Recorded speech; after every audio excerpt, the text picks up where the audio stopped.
اعوذ باللہ من الشیطان اللعین الرجیم بسم اللہ الرحمن الرحیم الحمد للہ رب العالمین الصلاۃ والسلام علی سید الانبیاء والمرسلین وآلہ الطیبین الطاہرین المعصومین المظلومین ولعنۃ اللہ علی اعدائہم اجمعین بے شمار۔ اما بعد فقد قال اللہ تعالی فی کتابہ المجید بسم اللہ الرحمن الرحیم لا یملکون الشفاعۃ الا من اتخذ عند الرحمن عہدا۔ صلوات۔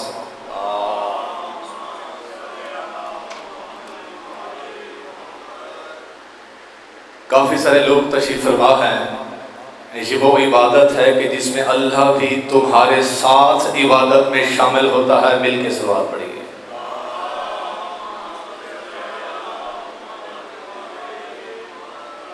سب سے پہلے دعا ہے کہ مالک اللہ سب کو اس عظیم عبادت کا بے مثال اجر عطا فرمائے۔ مالک اللہ آپ سب کی توفیقات میں اضافہ فرما۔ مالک اللہ مومنین کے گھروں پر رحمتیں عطا فرما، مصیبتیں دور فرما۔ مالک اللہ جہاں جہاں جو مومن جنہوں نے میرے ذمہ لگایا ہے بے اولاد ہیں، مالک اللہ انہیں اولاد نرینہ عطا فرما۔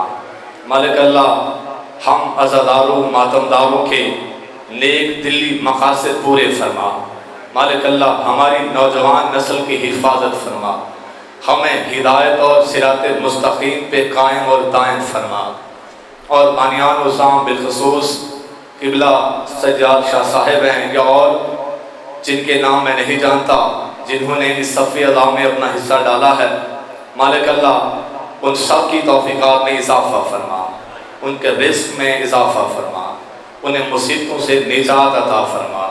اور اس کے بعد ایک ایسی دعا جس پر میری ارادتاً یہ تمنا ہوتی ہے کہ آمین کی آواز منبر تک آنی چاہیے کہ مالک اللہ جس حجت کا ہم انتظار کر رہے ہیں، جس بادشاہ کے ہم منتظر ہیں، میرے مالک ہمارے آقا ہمارے وارث ہمارے بادشاہ کے ظہور میں تعجیل فرما۔ وارث زمانہ کی ذات پہ بلند تر صلوات۔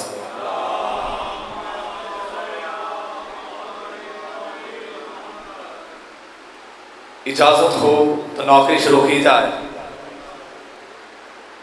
کچھ عزادار ایک سائڈ پہ بیٹھے ہیں، کچھ ایک سائڈ پہ بیٹھے ہیں۔ عزادار کو زحمت دینا مقصد نہیں، لیکن نبی پاک فرماتے ہیں جب بھی مجلس میں آیا کرو تو اول صفوں میں بیٹھا کرو۔ تو اب ایسا کریں جو اگر زحمت نہ سمجھے تو ذکر علی کی خاطر آنا ہے، اب یہ سب مل کے یہاں آ جائیں تاکہ کچھ ماحول بن جائے اور ہم ذکر علی کی تلاوت کر سکیں۔ بہت شکریہ۔ یہ عزادار ہمیشہ سلامت رہیں جی۔ قبلہ میں نے قرآن سے ایک آیت پڑھی اور میں اکثر قرآن کے ساتھ ساتھ ہی رہتا ہوں، اور اس لیے رہتا ہوں کہ کیونکہ میرا مرشد بھی قرآن کے ساتھ ہے۔ بسم اللہ۔ یہاں سلامت رہیں۔ کیا سماعتیں ہیں؟ جیسے کہا گیا تھا کہ یہاں علم پسند کرنے والے لوگ ہیں، ان علم سننے والے لوگ ہیں۔ یہاں کوئی اس نیت سے نہیں آتا کہ یہاں شور میں جانا ہے، واویلا کرنا ہے۔ یہاں علم کی قدر کی جاتی ہے، اور یقیناً مجھے نظر آ رہا ہے کہ واقعی یہاں پہ علم دوست احباب موجود ہیں۔ پھر میں نے قرآن سے ایک آیت پڑھی، اللہ قرآن میں کہتا ہے لا یملکون الشفاعۃ الا من اتخذ عند الرحمن عہدا۔ اللہ کہتا ہے کوئی شفاعت کا مالک نہیں ہے ماں سوائے ایک من کے جسے اللہ نے شفاعت کا عہدہ دے رکھا ہے۔ بسم اللہ، بسم اللہ، یہاں سلامت رہیں۔ وہ زبانیں ہمیشہ بادشاہوں کے ذکر میں مصروف رہیں جو ذکر علی میں بولنے کی عادی ہیں۔ ثبوت کے لیے بابا جی اتنا کافی ہے کہ قرآن میں یہ آیت موجود ہے، اور اگر کل کی گفتگو یاد ہو تو ہم اس نتیجے پر پہنچے تھے کہ قرآن علی کے ساتھ ہے، علی قرآن کے ساتھ ہے۔ اگر قرآن پڑھا جائے تو تلاوت ہوتی ہے، علی کا ذکر کیا جائے تو عبادت ہوتی ہے۔ زندہ باد، زندہ باد، یہ علی والے زندہ باد۔ اگر قرآن پڑھا جائے تو تلاوت ہوتی ہے، علی کا ذکر کیا جائے تو عبادت ہوتی ہے۔ میں الفاظ بدل کے کہتا ہوں، قرآن صامت ہے، میرا مرشد ناطق ہے، یا ایسے کہتا ہوں قرآن کو صامت قرآن کہتے ہیں، علی کو بولتا ہوا قرآن کہتے ہیں۔ قرآن خاموش قرآن ہے، علی بولتا ہوا قرآن ہے۔ یا میں الفاظ بدل کے ایک لطیف جملہ دینا چاہتا ہوں کہ قرآن وراثت ہے، میرا مرشد وارث ہے۔ یا علی، قرآن وراثت ہے، میرا مرشد علی بادشاہ وارث کہلاتا ہے۔ اب میں نے یہ کہا کیوں ہے کہ قرآن کا وارث علی ہے؟ اور اسی سوال کا جواب ہم قرآن ہی سے پوچھتے ہیں۔ اللہ اسی قرآن میں کہتا ہے کہ ثم اورثنا الکتاب الذین کتاب الذی نصطفینا من عبادنا۔ اللہ کہتے ہیں ہم نے کچھ مصطفیٰ بندوں کو اس کتاب کا وارث بنا دیا ہے۔ بسم اللہ بسم اللہ۔ ہم نے اپنے مصطفیٰ بندوں کو، یہاں ایک ہی بات نہیں ہے، کیونکہ جو کلنا محمد میں آتا ہے وہ کتاب کا وارث ہے۔